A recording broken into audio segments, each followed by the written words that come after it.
Hi all, അസ്സാം വലൈക്കും. ഇന്നിപ്പോൾ ഞാനൊരു വെജിറ്റബിൾ ബിരിയാണീൻ്റെ റെസിപ്പി ആയിട്ടാണ് വന്നത്. അപ്പോൾ അതിന് വേണ്ടിയിട്ട് ഞാൻ കുക്കർ വെച്ചിട്ട് അതിലേക്ക് അല്പം ഓയിൽ ആഡ് ചെയ്ത് കൊടുത്തിട്ടുണ്ട് കേട്ടോ.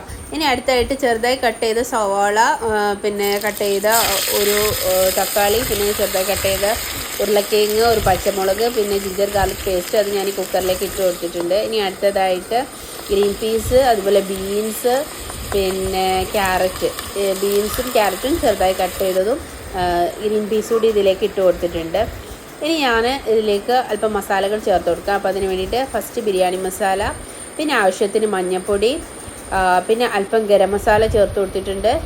പിന്നെ അടുത്തായിട്ട് കുറച്ച് കുരുമുളക് പൊടി ചേർത്ത് കൊടുത്തിട്ടുണ്ട്. ഇനി ഞാൻ ഇതിലേക്ക് സോയാബീനാണ് കേട്ടോ അടുത്തായിട്ട് ഇടുന്നത്. ഞാൻ കുതിർത്ത് വെച്ചിട്ടുള്ള സോയാബീനും കൂടി ഇതിലേക്ക് ചേർത്ത് കൊടുക്കുന്നുണ്ട്. ഇനി ഞാൻ ഇത് നല്ലപോലെ ഒന്ന് മിക്സ് ചെയ്തതിന് ശേഷം നന്നായിട്ടൊന്ന് ഇളക്കി കൊടുക്കുക കേട്ടോ. അപ്പോൾ ഇനി ഇതൊന്ന് ഇളക്കി കൊടുത്തതിന് ശേഷം ഞാൻ ഇതിലേക്ക് ആവശ്യത്തിന് ഉപ്പും ചേർത്തിട്ട് ഇതൊരു ഒരൊറ്റ വിസിലിട്ടോ ഒറ്റ വിസിലിട്ടിട്ട് എടുക്കുകയാണ് ചെയ്യുന്നത്. അപ്പോൾ ഞാനിത് ഇളക്കി കൊടുത്ത് കഴിഞ്ഞിട്ടുണ്ട്. ഇനിയിപ്പോൾ ഞാൻ അല്പം ഉപ്പ് കൂടി ചേർത്ത് കൊടുക്കുകയാണ്. എന്നിട്ട് ഇതൊന്ന് അടച്ച് വെച്ച് ഒരു വിസിലിട്ടെടുത്തപ്പോൾ അതേ ഈ ഒരു പരിവായിട്ട് കിട്ടിയിട്ടുണ്ട് കേട്ടോ. ഇനി അടുത്തായിട്ട് ദം ചെയ്യാനും ഗാർണിഷ് ചെയ്യാനുള്ള കാഷ്യൂം അതുപോലെ സവാളയും ഫ്രൈ ചെയ്തെടുത്തിട്ടുണ്ട്. പിന്നെ ചെറുതായി കട്ട് ചെയ്ത് കുറച്ച് മല്ലിയില കേട്ടോ. ഇനിയിപ്പോൾ നമ്മൾ ഈ വേവിച്ചെടുത്തതിലേക്ക് റൈസ് ഇട്ട് കൊടുക്കുകയാണ് കേട്ടോ. റൈസ് ഞാൻ നേരത്തെ പട്ട, പൂവ്, ബേ ലീഫ്, ഉപ്പ്, അതുപോലെ അല്പം ഓയിൽ ഒഴിച്ചിട്ട് ഹാഫ് വേവിച്ച് ഊറ്റി വെച്ചിട്ടുള്ളതാണ് കേട്ടോ. അതിപ്പോൾ നമ്മൾ ഈ ഉണ്ടാക്കിയിട്ടുള്ള ഈ ഒരു മസാലയുടെ മുകളിലേക്കായിട്ട് ഇട്ട് കൊടുക്കുക.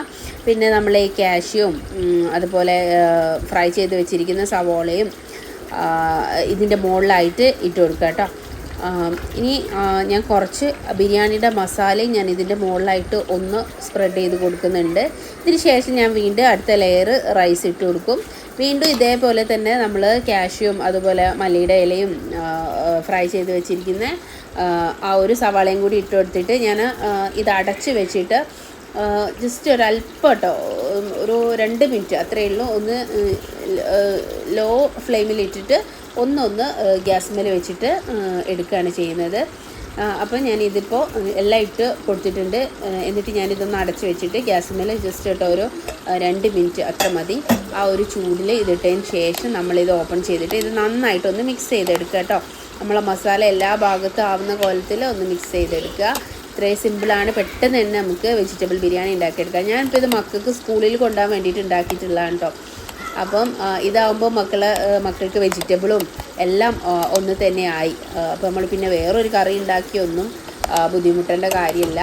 അപ്പോൾ ഇതാണ് മക്കൾക്ക് ഇന്ന് ലഞ്ചിന് കൊടുത്തിട്ടുള്ള ഫുഡ്. അപ്പോൾ എല്ലാവരും ട്രൈ ചെയ്ത് നോക്കുക. നിങ്ങൾക്ക് എൻ്റെ വീഡിയോ ഇഷ്ടപ്പെട്ടാൽ ലൈക്ക് ചെയ്യാനും ഷെയർ ചെയ്യാനും സബ്സ്ക്രൈബ് ചെയ്യാനും മറക്കരുത്. Thank you for watching. എല്ലാവരും ഒന്ന് ട്രൈ ചെയ്ത് നോക്കുക കേട്ടോ.